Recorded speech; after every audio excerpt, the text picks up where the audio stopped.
Breaking news చూస్తున్న బంగ్లాదేశ్ లో రాజకీయాలు శరవేగంగా మారుతున్నాయి. తాత్కాలిక ప్రధానిగా మహమ్మద్ యూనస్ ప్రమాణ స్వీకారానికి ఏర్పాట్లు పూర్తయ్యాయి.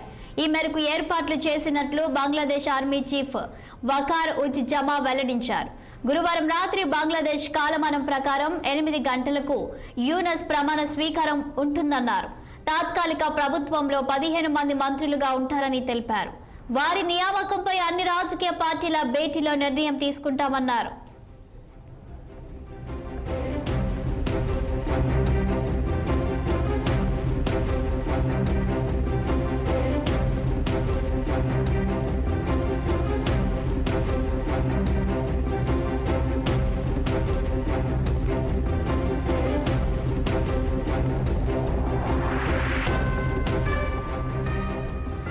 షేక్ హసీనా బంగ్లాదేశ్ ప్రధాని పదవికి రాజీనామా చేసిన తర్వాత సైనిక పాలన వచ్చేసింది. అయితే రాజకీయ పార్టీలతో చర్చించి అక్కడ తాత్కాలిక ప్రభుత్వాన్ని ఏర్పాటు చేయడానికి సిద్ధమయ్యారు. ఇందుకోసం మహమ్మద్ యూనస్ పేరు ఖరారైంది. ఆయన పలు సేవా కార్యక్రమాల్లో పాల్గొన్న వ్యక్తి కావడంతో పాటు బంగ్లాదేశ్లో పారిశ్రామికవేత్త కూడా కావడంతో ఆయన పేరును ఖరారు చేశారు. బంగ్లా ప్రజలు కూడా ఆయన పట్ల సానుకూలంగా ఉన్నట్లు తెలుస్తోంది. బంగ్లాదేశ్ మాజీ ప్రధాని షేక్ హసీనా ప్రస్తుతం భారత్లోని ఆశ్రయం పొందుతున్నారు. ఆమె యూకే వెళ్లాలని అనుకున్నా అక్కడి నుంచి అనుమతి లభించకపోవడంతో భారత్లోనే ఉండాల్సి వచ్చింది.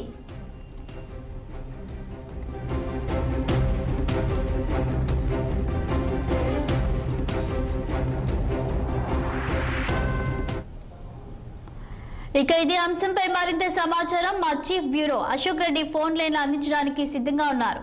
చెప్పండి అశోక్, బంగ్లాలో రాజకీయాలు శరవేగంగా మారుతున్నాయి. ఈ రాత్రి 8 గంటలకు యూనస్ ప్రమాణం చేయనున్నట్లు వార్తలు వస్తున్నాయి. దీనికి సంబంధించి మీ వద్దున్న సమాచారం ఏంటి? బంగ్లాదేశ్ లో ప్రధానిగా షేక్ హసీనా రాజీనామా చేసి ఆమె దేశం విడిచిపోయిన తర్వాత అక్కడ ప్రభుత్వ ఏర్పాటుకు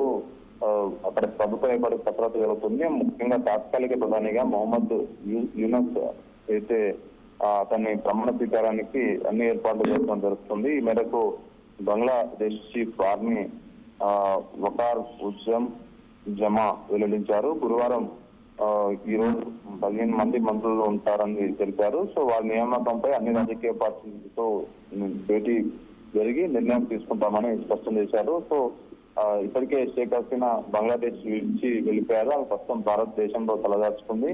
ఆమెను ఈ భారత్ లో తాత్కాలికంగా ఆమెకు ఏదైతే ఉండడానికి అనుమతి ఇచ్చింది కేంద్ర ప్రభుత్వం, కానీ ఆమె యూకే వెళ్ళడానికి ప్రయత్నించినప్పటికీ యూకే ప్రభుత్వం నుంచి ఎలాంటి అనుమతి రాకపోవడం, సో ఆమె ఇంకా వేచి చూసే పరిస్థితిలో దూరంలోనే ఉంది. మరోపక్క బంగ్లాదేశ్ లో అక్కడక్కడ ఇంకా హింసాత్మక దాడులు జరుగుతున్నాయి. ముఖ్యంగా మైనారిటీలపై దాడులు జరుగుతున్నాయి. వాటిపైన కేంద్ర ప్రభుత్వం కూడా స్పందించింది.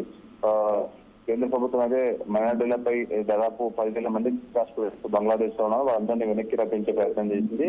ఇంకా చాలా ప్రదేశాల్లో హత్యలు, లూటీలు ఇంకా కొనసాగుతున్నాయి. సో హిందూ దేవాలయాలు టార్గెట్ గా దాడులు చేస్తున్నారు. సో వీటన్నింటినీ కట్టడి చేయాలంటూ కొత్త ప్రభుత్వాన్ని భారత ప్రభుత్వం కోరే అవకాశం ఉంది. ఈ రోజు ప్రధానిగా ఆయన ప్రమాణ స్వీకారం చేసిన తర్వాత లాంఛనంగా ప్రభుత్వం ఏర్పడుతుంది. ఆ తర్వాత ఆర్మీ చేతుల్లో నుంచి ప్రభుత్వం చేతిలోకి దేశ సంబంధించిన పరిస్థితులన్నీ తెలిసే అవకాశం ఉంది. సో మంత్రులుగా 15 మంది ప్రమాణ స్వీకారం చేస్తున్నారు. Thank you Ashok.